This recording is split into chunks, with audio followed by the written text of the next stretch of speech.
Determinant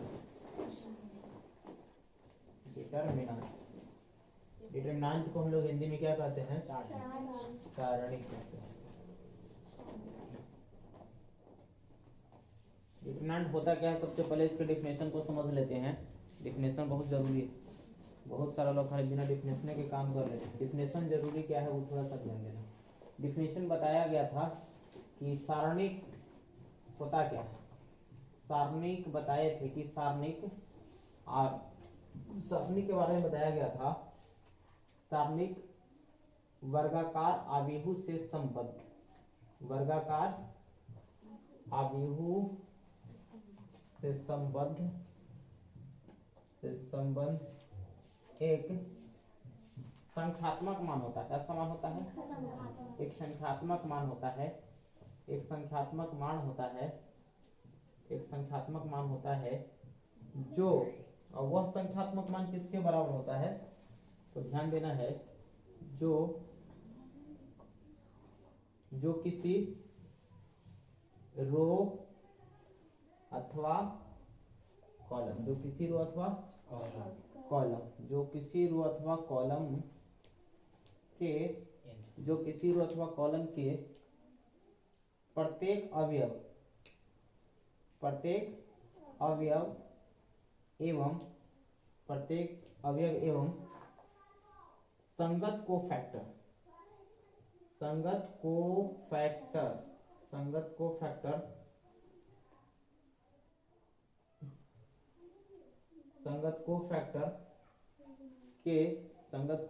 के गुणनफल के योग के क्या होता है?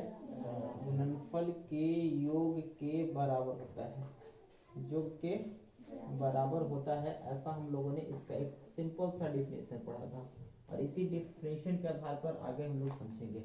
मैंने बताया कि डिटरमिनेंट को सूचित किससे करते हैं? डिटरमिनेंट को दो तरह से, डेल्टा से भी सूचित करते हैं, या तो कोई भी अंग्रेजी वर्णमाला के बड़े अक्षर से सूचित कर सकते हैं। ठीक है, डिटरमिनेंट को अंग्रेजी वर्णमाला के बड़े अक्षरों या डेल्टा से क्या करते हैं? सूचित करते। इतनी बातें समझ में आ गया? ठीक है, अब चलो अगर मान लेते इसके एग्जांपल्स की बात करें तो डेल्टा हो गया डिटरमिनेंट। एक कैसा रहेगा? Square matrix. स्क्वायर मैट्रिक्स का मतलब बताते हैं जिसमें रो की संख्या और कॉलम की संख्या क्या होता है? समान होता है। और जैसे हमने ले लिया 3, 4, 5, 6, एक मैट्रिक्स बन गया। ये जो साइन है ये मैट्रिक्स का साइन, ये जो साइन है वो किस चीज का साइन है? मैट्रिक्स का साइन है। सॉरी, ये किसका साइन है? डिटरमिनेंट का। सिंगल अगर रहेगा तो डिटरमिनेंट, अगर दो को अगर ऐसे कॉलम बन जाएगा तो क्या बनेगा? उसको मैट्रिक्स कहेंगे। ठीक है, तो डेल्टा का मान 3, 4, 5, 6 ये हो गया। इसका ऑर्डर कितना है? 2 रो है, 2 इसलिए इसको बोलते हैं सेकेंड ऑर्डर का डिटरमिनेंट। इसको कितने ऑर्डर का बोलते हैं? सेकेंड ऑर्डर का डिटरमिनेंट। सेकेंड ऑर्डर का सेकेंड ऑर्डर का डिटरमिनेंट। और अगर मान लेते हैं हमने डेल्टा बराबर लिख दिया, मान लो ऐसे लिखा 3, 4, 5, 6, 7, 8, तो ये 4, 2, 1 लिख दिया। ये जो है वो कितने ऑर्डर का है? 3 ऑर्डर का। ये है 3 गुने 3 ऑर्डर का, यानी 3 रो है, 3 कॉलम है। और ऐसे डिटरमिनेंट को हम लोग कहते हैं थर्ड ऑर्डर का डिटरमिनेंट। थर्ड ऑर्डर का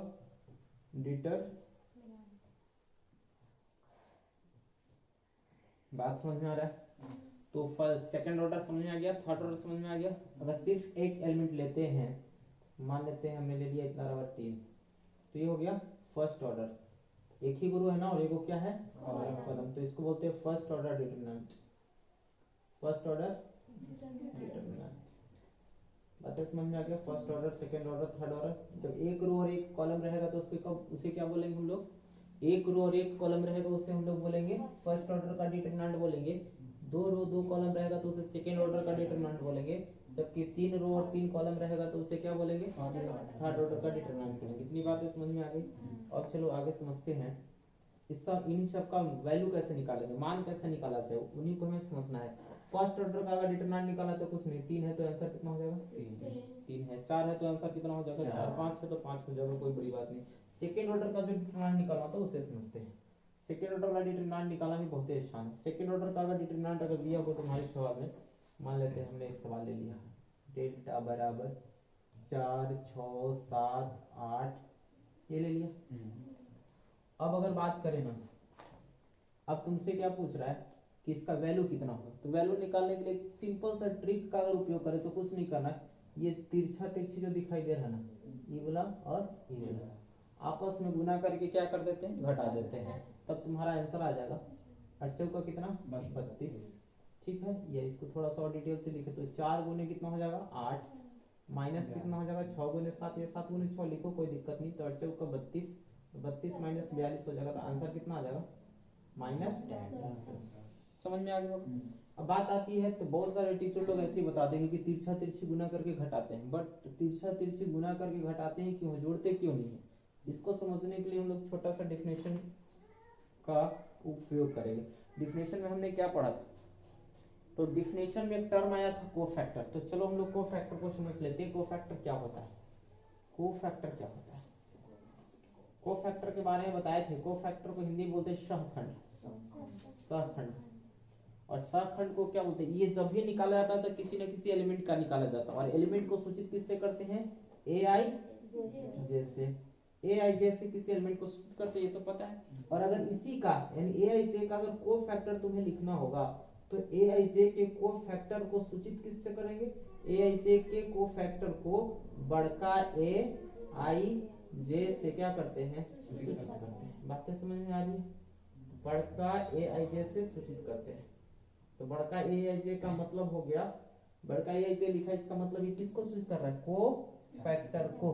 बात समझना, बड़का ए आई जो है, बड़का ए आई जो है, बड़का ए आई जो, बड़का जो ए आई जे है ये वाला, ये सूचित कर रहा है किसको, कोफैक्टर को। और कोफैक्टर जब भी निकालते हैं तो किसी न किसी एलिमेंट का निकालते हैं, और वो एलिमेंट कौन है, ये तुम्हारा एलिमेंट ए है। और इस एलिमेंट का अगर मान लेते हैं तुम्हें निकालना है क्या, कोफैक्टर निकालना है, तो उसे सूचित किससे करेंगे, ए आई जे से। ये एक्चुअली कोफैक्टर होता क्या है, इन्हें समझने का प्रयास थोड़ा सा अगर करें, कोफैक्टर आखिर क्या होता है, कोफैक्टर अगर समझने का काम करें तो समझ लेते हैं कोफैक्टर क्या होता है।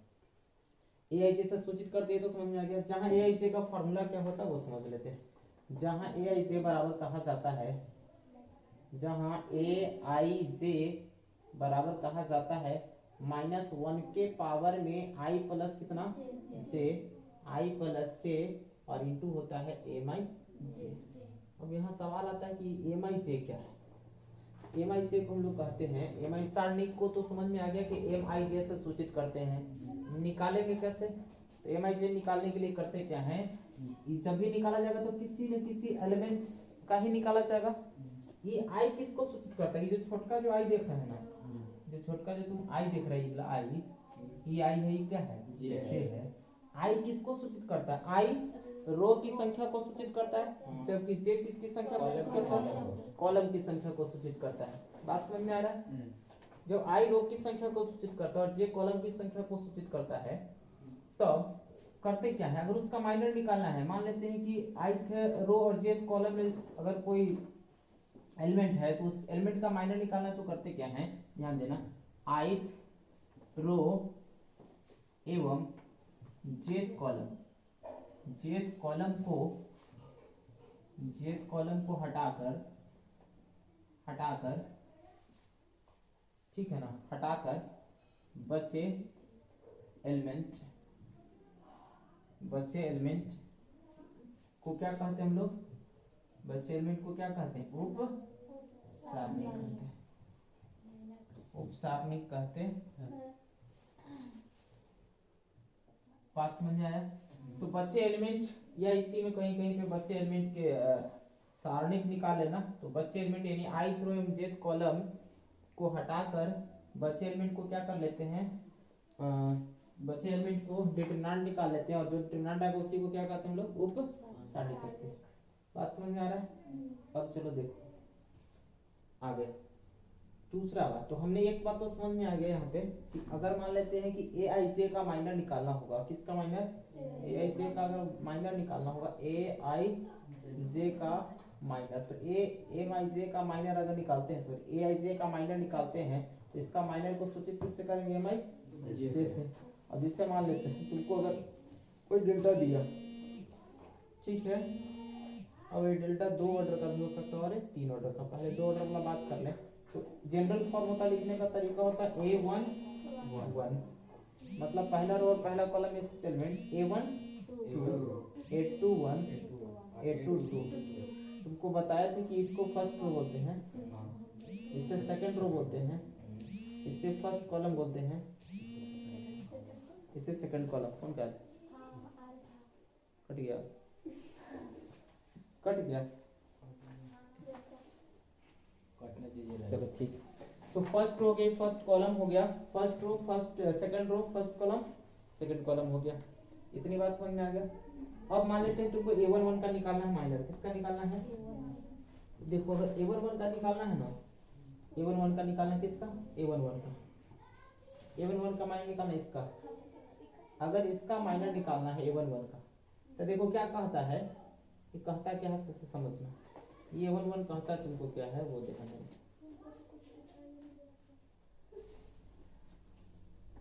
ये क्या कहता है, ये कहता है ना, तो पूरे झक जा रहे हैं और थोड़ा काम कर देते हैं और थोड़ा फिर जा गया, अब नहीं चलेगा, ठीक है, दिख रहा है ना, चलो ये दिखाई दे रहा है।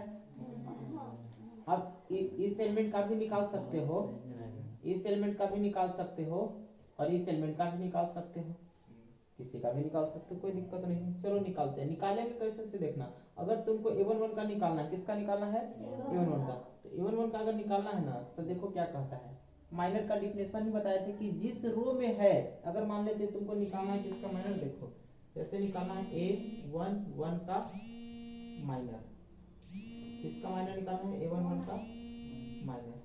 अगर A11 का माइनर निकालना है ना,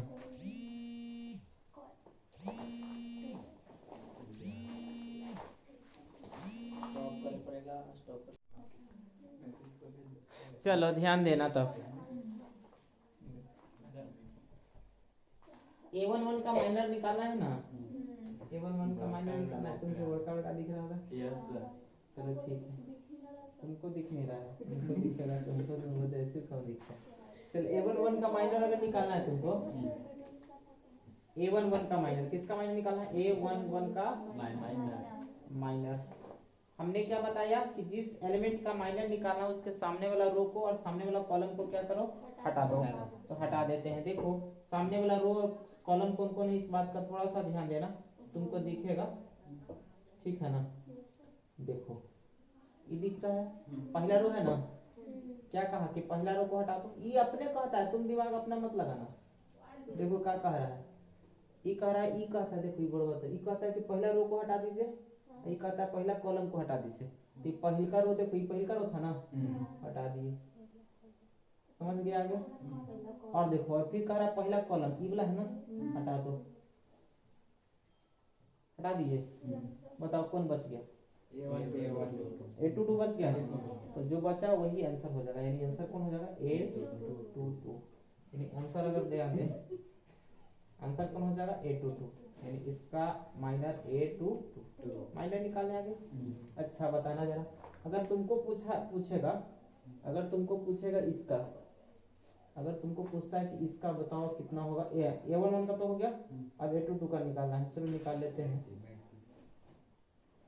बैक कर लेते हैं, तो बैक करेंगे पूरा पूरा बैक हो जाएगा ना, कोई बात नहीं।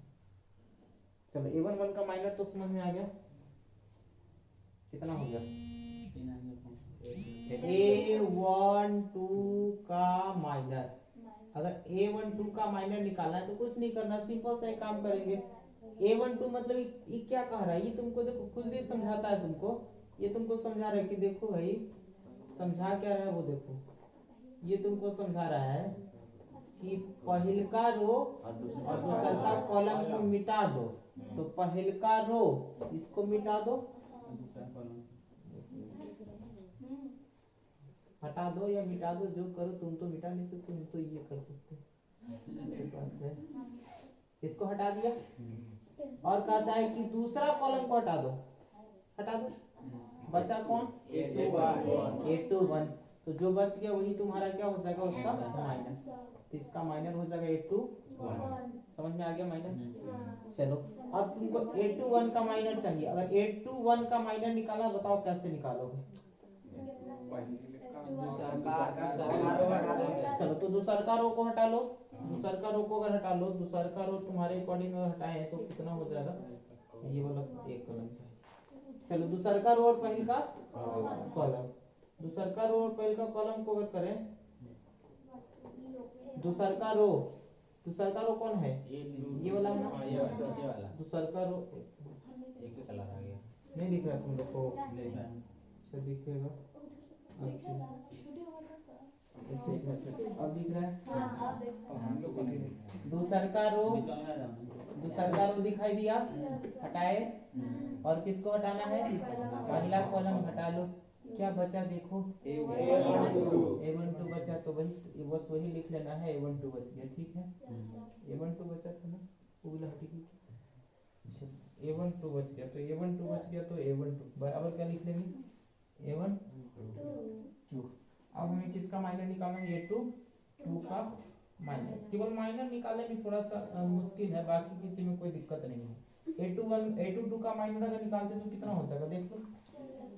A22 का माइनर अगर निकाले तो बताओ कितना हो जाएगा? सेकंड रो और सेकंड कॉलम को हटाना है ना। सेकंड रो और सेकंड कॉलम को अगर हटाना है तो तुम देख लो, सेकंड रो और सेकंड कॉलम को हटाना है। सेकंड रो ये हो गया, हटा दो। सेकंड कॉलम कौन हो गया? ये वाला, हटा दो। कौन बच गया देखो? जो बचा वो लिख लो, जो बचा वो लिख लो। यही माइनर है, बहुत ही आसान है, कोई दिक्कत नहीं। A11 हो गया इसका माइनर। सबका माइनर निकालने आ गया। माइनर अगर निकालने आ जाएगा, कोफैक्टर निकालना बहुत ही आसान है। माइनर अगर निकालने आ गया तो कोफैक्टर आसानी से निकाल सकते हैं। कोफैक्टर कैसे निकालोगे देखो, जो हम लोग का माइनर आता है, जो हम लोग का क्या आया? माइनर आया। चलो देखना, जो माइनर आया उसी में थोड़ा सा चेंजिंग करते हैं। कोफैक्टर के लिए हम लोगों ने क्या फॉर्मूला पढ़ा है? कोफैक्टर के लिए हम लोगों ने फॉर्मूला पढ़ा है A11। A11 का मतलब हमने फॉर्मूला पढ़ा -1 के पावर 1 प्लस कितना? 1 I प्लस J, और M11 पढ़े, M11। और अभी हम लोग A21 के माइनर को सूचित किससे करेंगे? पूछेगा कि A21 के माइनर को सूचित करेंगे M21 से। A22 के माइनर को सूचित करेंगे किससे? M22 से करेंगे। बात समझ आ रहा है? A22 के माइनर, ये तो A11 के माइनर को सूचित करेंगे किससे? M11 से। अब बताओ A11 इतना आया और इसके जगह पे M11 लिखना है। -1 के पावर अगर एक जोड़े कितना हो जाएगा? 2। -1 के पावर नेगेटिव संख्या के पावर अगर मान लेते सम संख्या हो, या -1 को अगर 2 बार गुना करेंगे तो क्या बन जाएगा? प्लस बन जाएगा। इसका मतलब इस पर ध्यान देना, ये वाला अगर दोनों के जोड़ना पर ना, ये दोनों के अगर जोड़ने पर अगर 2 आ जाता है, ठीक है, यानी दोनों के जोड़ने पर अगर सम संख्या रहा, कौन संख्या रहा? तो इसका मान प्लस में होगा, यानी उसको फैक्टर का मान किसमें लिखेंगे? प्लस में। और जिसका जोगफल अगर विषम संख्या रहा है उसको माइनस में लिखेंगे। तो ज्यादा दिमाग लगाने की जरूरत ही नहीं है। मोल में जो हम निकाले थे ना, बस वही कर लेना है। तो इतना नहीं करेंगे, डायरेक्ट को फैक्टर की आवश्यकता पड़ेगा ना, तो डायरेक्ट झांक तोप करके हम लोग निकाल लेंगे। झांक तोप नियम से डायरेक्ट को फैक्टर निकाल सकते हैं, खाली प्लस माइनस का तो फेयर रहता है, ज्यादा तो रहता नहीं है। अब बताओ M11 का मान कितना था? A22 था ना। चलो तो A22 लिख देंगे। प्लस में होगा कि माइनस में? प्लस में कि माइनस में? प्लस में हो जाएगा, कोई दिक्कत तो है नहीं। अब चलो तुमसे अगर कोई पूछ रहा है कि बताओ कैपिटल A12 का मान क्या होगा, तो यही A का 2 कितना हो गया? 3। सम संख्या की विषम संख्या, तो माइनस लिख लेंगे। पहला रो और दूसरा कॉलम को हटा दो, पहला रो और दूसरा कॉलम को हटा दो तो माइनस निकल जाएगा। पहला रो और दूसरा कॉलम को अगर हटा दें तो क्या निकल जाएगा? माइनस निकल जाएगा। ध्यान देना, पहला रो और दूसरा कॉलम को हटा दें तो पहले ही हम हटा के लिख चुके। A12 का मान कितना? A21 आया था ना, तो इसका मान आ जाएगा A21 आ जाएगा। अब तुमको अगर तुमसे पूछे कि बताओ भाई A22 का वैल्यू कितना होगा, अच्छा A21 का मान, तो 2 1 कितना हो गया 3, इसका मान माइनस में कि प्लस में हो जाएगा, माइनस में हो जाएगा। और a21 का वैल्यू हम लोग निकाल चुके हैं, माइनस तो ही माइनर अगर निकालें तो माइनर a21 का माइनर कितना था, a21 का माइनर देखो, a21 का माइनर कितना आया था a1 तो यानी इसका वैल्यू हो जाएगा a1 2 हो जाएगा। इतनी बात समझ में आ गया, कोई दिक्कत तो है नहीं। और आगे देखो, अब तुमसे पूछा कि बताओ भाई माइनस में आएगा ना, हाँ a22 माइनस में तो लिखा हुआ है। अब पूछा कि a22 का माइनर बताओ कितना होगा, तो a22 का माइनर a11 देख लो, a22 का कोफैक्टर निकाला तो पहले जोड़ लो, 2 2 कितना 4, तो -1 के पावर 4 तो प्लस हो जाएगा, यानी विषम संख्या रहेगा तो माइनस लिखेंगे, सम संख्या तो प्लस लिख लेंगे। चलो तो प्लस लिख लीजिए, तो ये तुम्हारा प्लस हो गया और इसका वैल्यू कितना हो जाएगा a11 तो आराम से हम लोग कोफैक्टर भी निकाल लिए। तो माइनर कोफैक्टर निकालने आ गया। चलो माइनर कोफैक्टर निकालने अगर आ गया तो इसके बाद की कहानी जो है उसको समझनी है।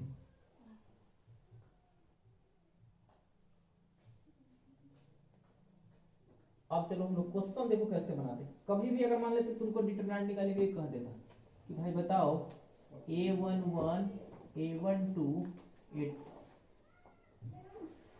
a12 a21 a22 का डिटरमिनेंट क्या होगा। ठीक है, डिटरमिनेंट क्या होगा कैसे निकालेंगे, तो डिटरमिनेंट का हम लोग फार्मूला क्या पढ़ेंगे, फार्मूला हम लोग डिफिनेशन जो पढ़े उस पर ध्यान दो। डिफिनेशन में हमने बताया था, डिफिनेशन पर थोड़ा सा ध्यान दो, डिफिनेशन देखो कहाँ पर है, डिटरमिनेंट का डिफिनेशन हमने बताया था, डिफिनेशन देखो क्या लिखा हुआ है। डिफिनेशन पर अगर ध्यान दे तो लिखा गया कि सारणिक वर्गाकार अवयवी से संबंध एक संख्यात्मक मान होता है, यानी एक संख्या के रूप में वैल्यू आएगा, तो उस संख्या का मान निकालेंगे कैसे, तो कहता है किसी रो अथवा कॉलम के प्रत्येक अवयव एवं संगत कोफैक्टर को गुना करके जोड़ दीजिए, जो आएगा वही क्या होगा डिटरमिनेंट होगा। ठीक है ना, चलो वही काम यहाँ पे कर लेते हैं, बस ये सिंपल सा डिफिनेशन था। चलो ये क्वेश्चन है ना, चलो इसका डिटरमिनेंट का वैल्यू निकालना, बताओ कितना हो जाएगा। तो कोई भी एक रो या कॉलम चुन लो, जो चुनने की इच्छा करो चुन सकते हो, मान एक ही आएगा। अगर मान लेते ये पहला रो, ये कौन सा रो है पहला रो, ये दूसरा रो है, अगर मान लेते तुमको मन कर रहा है जिसको चुनने का इच्छा करे चुन सकते हो। किसको चुनने का इच्छा कर रहा है, अगर R1 को चुनने का इच्छा कर रहा है तो लिख लो R1 के अनुदिश विस्तार करने का। ठीक है ना, किसके अनुदिश चल रहे हैं हम लोग, क्योंकि R1 को सिलेक्ट किया तब डेल्टा का मान, तो R1 में एलिमेंट जो है, एलिमेंट ले लो, एक एलिमेंट कितना है a11 और दूसरा एलिमेंट a12 है। इसका संगत कोफैक्टर कैपिटल a11 हो जाएगा और इसका संगत कोफैक्टर कैपिटल a12 हो जाएगा, तो दोनों को गुना कर लेंगे, गुना करके क्या करना है जोड़ देना है, यही इसका क्या होता है डिटरमिनेंट होता है। बात समझ में आ गया। इसी को अगर हल करें तो a11 हो जाएगा, और हमने कैपिटल a11 का वैल्यू अभी पढ़ा था, देखो कितना पढ़ा था, कैपिटल a11 का मान निकालने की निकाला कैपिटल a11 का मान a22 आया था, तो अगर यहाँ से चले तो इसका मान a22 लिख लेंगे प्लस a12 हो गया, और कैपिटल a12 का मान हम लोग निकाले थे तो माइनस a21 हो गया। इसका मतलब अब थोड़ा सा समझ लो, इसका मतलब हो गया a11 डेल्टा का जो वैल्यू आ गया a11 आ गया, a22 आ गया, और प्लस गुने माइनस कितना हो जाएगा माइनस हो जाएगा। ठीक है, और कितना आ जाएगा a12 गुने a12 गुने कितना हो जाएगा a12 गुने a21, बात वही आ गया। हमने जो डेल्टा लिया था, देखो हमने जो डेल्टा लिया है, डेल्टा जो हमने लिया उसका क्या है एकदम बिल्कुल एकदम तिरछा तिरछा आया होगा, देखो मान इसका कितना आ गया a11 यही ना आया, और माइनस कितना आया ये वाला आया होगा। शुरू में हमने यही पढ़ा था, लेकिन वो डायरेक्ट हमने रट लिया था कि बस तिरछा तिरछी गुना करके घटाते हैं, बस यहाँ प्रमाणित हो गया कि आखिर तिरछा तिरछी गुना करके घटाते क्यों हैं। किसी भी रो के अनुदिश चल सकते हैं, R1 के अनुदिश चले थे, देखो हम R2 के अनुदिश चल के दिखाते यही मान आएगा, R2 के अनुदिश चलने पर, R2 के अनुदिश, अगर R2 के अनुदिश अगर चले तो R2 के अनुदिश देखो कितना हो जाएगा। तो R2 में एक तो तुम्हारा डेल्टा का जो वैल्यू होगा, पहले लिख लो एलिमेंट को, a21 लिख लो और a22 लिख लो। चलो a21 का जो संगत कोफैक्टर होगा वो कैपिटल a21 हो जाएगा, और इसका संगत कोफैक्टर कैपिटल a22 होगा, अब गुना करके क्या कर देना है जोड़ देना है। मान रख लो a21 कैपिटल a21 का मान देखो कितना है -a12, तो -a12 प्लस a22 हो गया, और कैपिटल A22 का अगर वैल्यू देखा जाए तो कैपिटल A22 का मान देखो कितना प्लस A11 कैपिटल A22 देख लो दिखाई दिया कैपिटल A22 का नहीं है और A22 ये A1 होगा A1 उधर का अच्छा A1 होगा चलो तो A1 लिख ले इसके जगह कोई दिक्कत तो नहीं है A1 1 छूट गया है हाँ चलो A11 हो गया चलो यहाँ पर भी लिख लेते हैं A11 इसी को थोड़ा सा सजा के लिखें सजा के अगर लिख लें तो देखो सजा के लिख लेते हैं सजा के लिखें इसको पहले लिख सकते हैं ना हाँ तो A11 A22 प्लस में माइनस माइनस हो जाएगा A21 और A12 तो बताओ ये वाला दोनों एक चीज है कि अलग अलग चीज है देखो मिलता जुलता होगा दिखाई नहीं दे रहा उपाला है सर उपाला ना ऊपर ऊपर आर के अनुदिश ऊपर ये वाला है R1 का संदेश अब देखो मिलाओ तो A11 A22 A12 आगे पीछे से कोई दिक्कत तो नहीं दोनों सेम ही है ना हाँ और अगर इच्छा कर रहा है तुमको कि कॉलम के अनुदिश चले तो कॉलम के अनुदिश भी चल सकते हो कोई दिक्कत नहीं कॉलम के अनुदिश भी चल के तुमको दिखा देते हैं आंसर हो जाएगा कॉलम के अनुदिश अगर चले मान लेते हैं डेल्टा बराबर ले लेते हैं वही चीज है A11 A12 A21 और A2 हम चाह रहे हैं कि अपनी कॉलम के अनुदिश चले किसके अनुदिश C1 और इधर C2 हो गया C1 के अनुदिश अगर विस्तार करें तो डेल्टा का वैल्यू बताओ कितना हो जाएगा तो हम लोग तो यही पढ़े ना A11 हो जाएगा और प्लस कितना हो जाएगा A11 और प्लस कितना हो जाएगा A21 प्लस अभी रहने देते हैं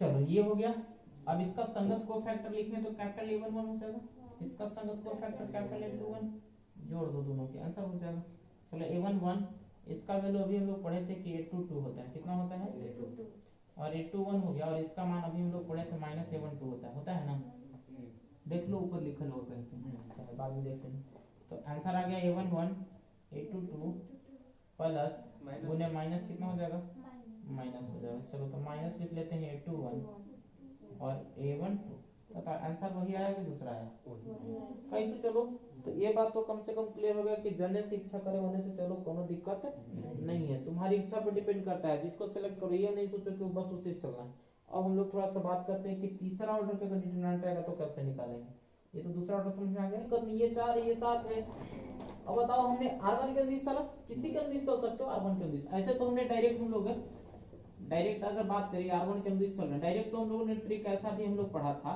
या फार्मूला भी वही कहता है कि तिरछा तिरछी गुना कर लो तिरछा तिरछी क्या कर लो गुना कर लो तो 4 गुने 3 हो जाएगा और माइनस 7 गुने कितना हो जाएगा 8 तो आंसर हो जाएगा 12 माइनस 8 सते 56 और 12 में से 56 घटाएंगे तो कितना बचेगा माइनस 44 बचेगा तो ये आंसर हो गया लेकिन हम चाहते हैं कि ऐसे नहीं बनाए हम चाहते हैं कि ऐसे नहीं बनाए अपना दिमाग से बनाए अपना परिभाषा से बनाए परिभाषा तो ये कहता है कि अगर R1 के बीच चल रहे तो R1 वाला एलिमेंट को ले लीजिए किसको ले लीजिए R1 वाला एलिमेंट को ले लीजिए यानी 4 7 को ले लिए अब उसके बाद इसका संगत को फैक्टर तो 4 का को फैक्टर तो सामने वाला रो को हटा देंगे सामने वाला कॉलम को अगर हटा देंगे तो इसका कितना हो जाएगा 3 और यहाँ पे प्लस होगा और यहाँ पर चूंकि लिखते हैं अब बात कर रहे हैं इसका तो ये पहला रो है दूसरा कॉलम है तो एक जोड़ दो 3 माइनस में आ जाएगा यानी पहला प्लस लिए तो ये ऑटोमेटिक क्या हो जाएगा माइनस क्यों की बात समझ में आया माइनस लिख लेते हैं अब गुणे कितना हो जाएगा तो 7 का अगर निकालेंगे को फैक्टर तो 7 के इसके सामने वाला रो और सामने वाला कॉलम को क्या करेंगे हटा देंगे तो बचा कौन तुम्हारा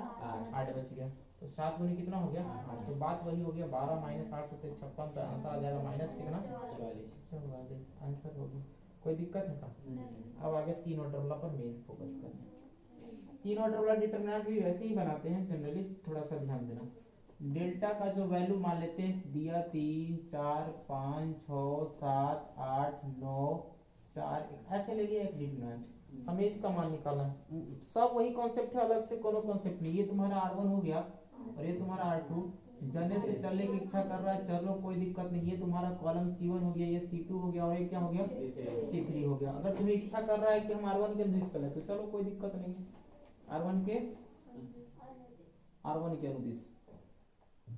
R1 के अनुदिश विस्तार करने पर तो लिख लेना जिसके अनुदिश विस्तार करोगे ना लिख लेना R1 के अनुदिश विस्तार करने पर चलो तो विस्तार कर रहे हैं, तो डेल्टा का जो वैल्यू होगा, हमने क्या पढ़ा कि किसी एक रो अथवा कॉलम को चुन लो, तो हमने किसको चुना, R1 को। R1 को चुना तो बचा कौन, 3 है, 4 है और कितना है, 5 है। ठीक है, अब इसका क्या लिखते हैं, संगत को फैक्टर लेते हैं, संगत को फैक्टर ही तो लेंगे ना। तो को फैक्टर 3 का को फैक्टर कैसे निकालेंगे, तो 3 का, तो जिसका को फैक्टर निकालते हैं उसका सामने वाला रो और सामने वाला कॉलम को क्या करते हैं, हटा देते हैं। थोड़ा सा देखो लाइट पेन का यूज कर लेते हैं हम लोग। चलो तो इस चीज को क्या करेंगे, पहले सामने वाला रो को हटा लेंगे, सामने वाला कॉलम को हटा लेंगे। तुम्हारे पास कितना बच गया, 7 8 4 जो बचा उसको लिख लो ना। ये 7 बच गया, ये 8 बच गया, ये 4 बच गया, वो वही काम करना, तीन ऑर्डर का ये निकल गया को फैक्टर। अब बताइए इसका मान प्लस में होगा कि माइनस में, तो सोच लो यहाँ A11 है ना, ये क्या है तुम्हारा A11, तो 1 जोड़ 1 2 हो गया, ये जो होगा वो A12 होगा और ये A13 होगा। तो बताइए ये प्लस में, तो ये 1 जोड़ 2 3 माइनस में हो जाएगा ना, 1 3 लिखिए, 1 2 हो गया, 1 3 हो गया, 1 3 हो गया। ठीक है, तो 1 3, तो ये तो निकल गया, इसका कोफैक्टर निकालना बहुत ही आसान था, 3 तो इसका कोफैक्टर लिए। अब बात आती है इसका अगर कोफैक्टर निकाले तो इसका कोफैक्टर प्लस में आएगा कि माइनस में, इसका कोफैक्टर प्लस में कि माइनस में, कितना के माइनस में आएगा, माइनस में 1 2 3 था, कितना आया था ये, 7 8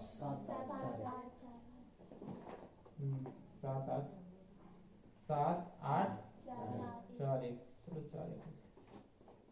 अब ये प्लस में कि माइनस में, ऑल्टरनेट चलना, पहला प्लस लेना तो दूसरा माइनस, तीसरा प्लस। क्यों आया माइनस, समझ में आया, क्योंकि 1 जोड़ 2 3 पावर -1 -1 के पावर 3 करेंगे तो निगेटिव हो जाएगा, इसलिए माइनस ले लिए।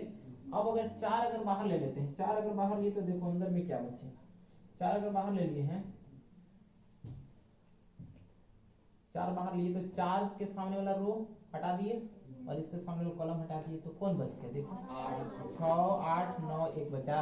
अरे ये वाला हटाए ना, ये वाला हटाए ना, तो ये 6 8 नहीं बच रहा है, तो वो लिख लो ना, दिक्कत किस बात की। तो हम लोगों ने लिखा 6 8 9 1 बचा। इसमें अगर थोड़ा सा ध्यान दे लें, इसमें लिख लेते हैं, इसमें क्या लिखोगे, इसमें बताओ ये प्लस में आएगा कि माइनस में, प्लस में कि माइनस में, प्लस में आएगा, क्योंकि ये दूसरा रो दूसरा कॉलम है, सॉरी तीसरा रो और दूसरा कॉलम है, तो 3 है 1 कितना हो गया 4 प्लस। तो यानी इससे पता चला कि पहला प्लस लेंगे, दूसरा माइनस, तीसरा क्या लेंगे प्लस, प्लस माइनस प्लस लेंगे, बाकी काम हो जाएगा। 5 वाला, तो 5 वाला को हटा लो, लाइट पेन का थोड़ा सा यूज कर लें।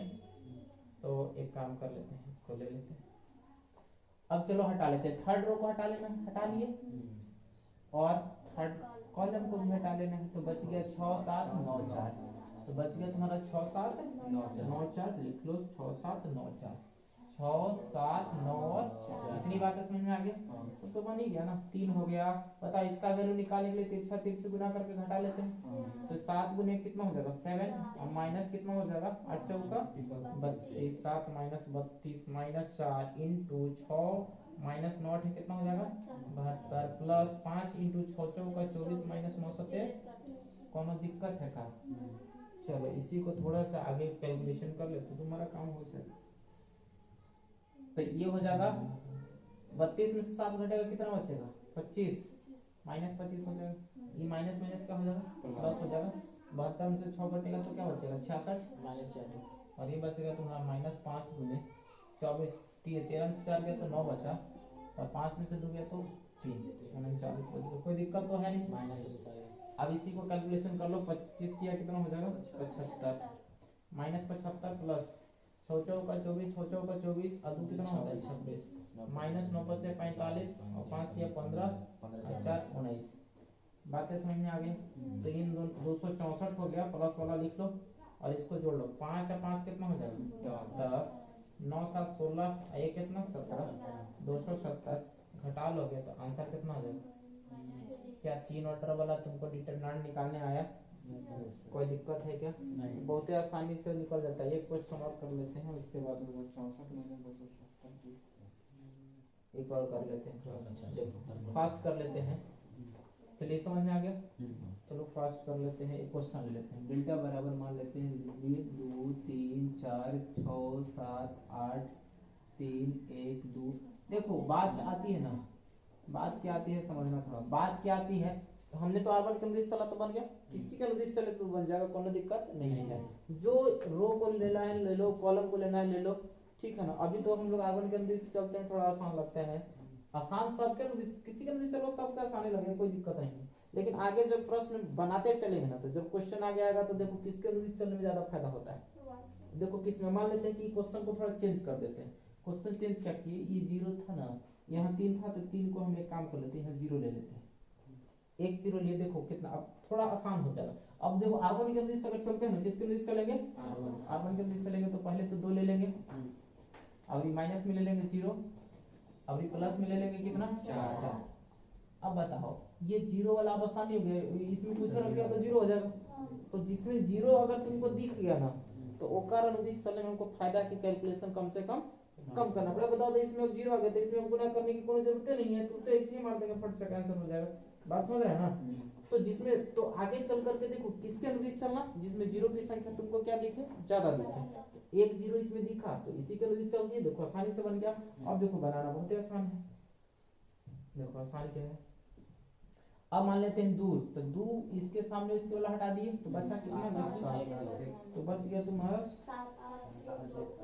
बच गया 7 8 1 2 बच गया, कोई दिक्कत तो है नहीं। अब अगर चले, अब मान लेते हैं देखो, अब ये 0 वाला, तो 0 वाला हटा लेते हैं, इसको हटा लेते हैं, बच गया 6 8 3 2, तो बच गया 6 8 3 2, तो लिख लेते हैं 6 8 3 2। और अगर थोड़ा सा ध्यान दें, तो अभी मान लेते हैं कि इसको यूज कर लेते हैं। अब उनको 4 वाला लिखते हैं, 4 वाला हटा लेते हैं, 6 7 3 है,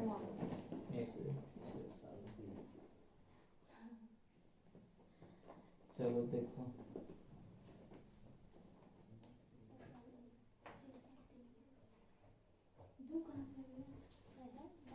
चलो देखो, तो ये 4 वाला को हटा लिए, ये हट गया और ये हट गया, बचा कितना 6 7 3 1 बचा, सब साफ साफ दिख रहा है, तुम लोगों को टेंशन लेने की जरूरत नहीं। 6 7 3 1। अब चलो देखो ये 2 हो गया, और ये तुम्हारा कितना हो जाएगा 7 गुना 14 माइनस 8 हो गया। ये तो 0 गुने सम, तुम पूरा 0 इसको लिखो चाहे, तो हमको फायदा ना हुआ, ये लिखेंगे काहे इतना लिखेंगे हम, इसको हटा दे, जहां 0 देखेंगे उसको लिखबे नहीं करेंगे, खाली सिर्फ लिख के काम चला लेंगे। तो 4 हो जाएगा, 6 माइनस कितना 21।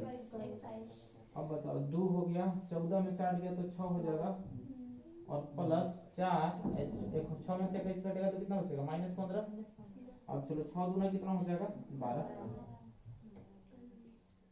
चलो 6 गुने 6 दूनी 12 प्लस सॉरी माइनस हो जाएगा, चलो लिख देते हैं माइनस 15 चौका 60, तो आ जाएगा आंसर -48।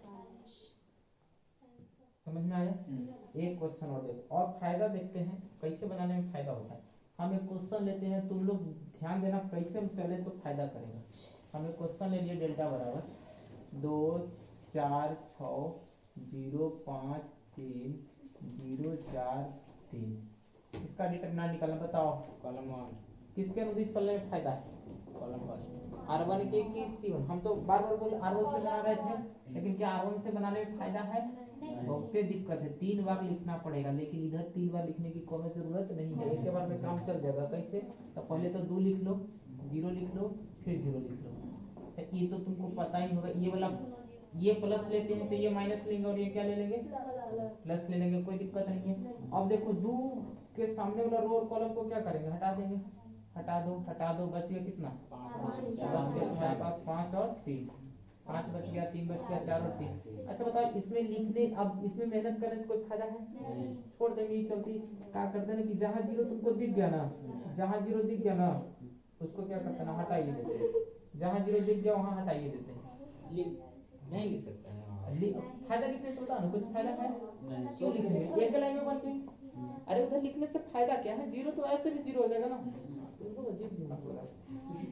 अब आगे देखो, अरे कोशिश यही करना कि मेहनत कम करना पड़े, तो 5 किया कितना हो गया 15, -4 किया 12, आंसर कितना हो गया 2 गुने 3, आंसर कितना देखो एक लाइन में बना ना ऐसे R1 के दिस शब्द तक कितना 3 लाइन आंसर तो 6 रहता आंसर में कोनो दिक्कत नहीं था आंसर हो जाता लेकिन तुमको परेशानी बढ़ जाता। अब ये क्वेश्चन मान लेते तुमको ऐसे दे दिया कॉलम में भी नंबरिंग दे दिया तो उतना तो करना ही पड़ेगा। किसी के अंदर चले तो एक बात का हमेशा ध्यान रखना मान लेते हैं डेल्टा बराबर तुमको लिख दिया ऐसे 2 0 0 4 5 6 7 8 3 ऐसे करके दे दिया ठीक है ये थोड़ा सा अच्छा जीरो ठीक है।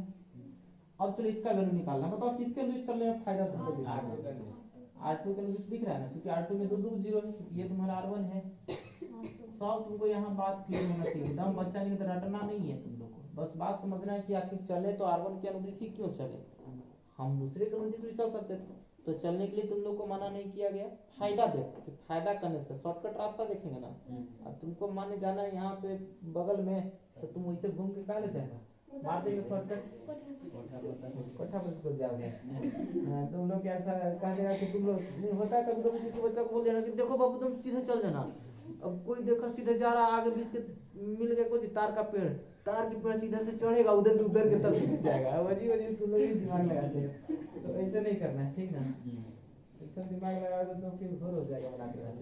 चलो यहाँ पे एक बात तो पता चल रहा है किसके अनुदिश चलेंगे R2 के अनुदिश चलेंगे तो अगर R2 के अनुदिश चले R2 के अनुदिश चलेंगे तो ज्यादा आराम से बन जाएगा लेकिन प्लस माइनस पर ध्यान देना हमने बताया था कि ये वाला तो प्लस होता है हमने क्या बताया था प्लस क्यों होता है ये तो बात समझ आ रहा है ना वो डिपेंड करता है कि कौन प्लस है कौन माइनस तो ये हमें पता है ये प्लस होता है तो ये माइनस होता है और ये प्लस सब अल्टरनेट चलता है ये जब प्लस तो ये क्या हो जाएगा और ये क्या होगा और ये क्या लेंगे सॉरी माइनस अल्टरनेट चलता है तो ये वाला जो लेंगे वो क्या ले लेंगे माइनस ले लेंगे पूरा चलो तो ये प्लस हो गया तो ये क्या ले लेंगे माइनस ये क्या ले लेंगे प्लस और ये क्या लेंगे ये क्या लेंगे प्लस ये क्या लेंगे माइनस प्लस क्यों लेंगे समझ में आ रहा है ये देखो माइनस क्यों ले लिए क्योंकि देखा जाती है तीसरा रो में है ये कौन सा रो में और दूसरा कॉलम है तो 3 है 2 5 हो गया विषम संख्या के तो माइनस ले लिए क्यों ले लेते इतना तो समझ में आ रहा है। अब चलो आराम से R2 के तो 2 था बताओ ये 0 0 लिखने से कोनो फायदा है क्या नहीं बस तो इसके सामने वाला रो और सामने वाला कॉलम को हटा दो काम हो जाएगा ठीक है ना ठीक है सामने वाला रो और सामने वाला कॉलम को क्या कर लेते हैं हटा लेते हैं चलो इससे हटा लेते हैं ठीक है चलो इसको हटा लिए क्या बचा हमें इसको हटाना है ना 2 बाहर लिए तो जिसको बाहर लेंगे वो सामने वाला रो सामने वाला कॉलम बचा कौन कौन देखो 5 तो बच गया तुम्हारा 4 5 6 8 3 बचा ना तुम लोग को दिमाग काम कर रहा है ना ठीक से चलो ठीक है चलो 2 बराबर हो जाएगा 2 और 5 किया कितना 15 माइनस 8 का कितना 48 तो 15 में से 48 घटा लेंगे तो कितना बचेगा 33 बचेगा माइनस 33 हो गया तो 33 दूनी कितना आंसर आ गया माइनस 66 हो गया आंसर कोनो दिक्कत है जैसे इच्छा करे वैसे बना सकते हो हमने सारा बात बता दिया ठीक है तो आज और इतना ही रहने देते बाकी कल पढ़ेंगे।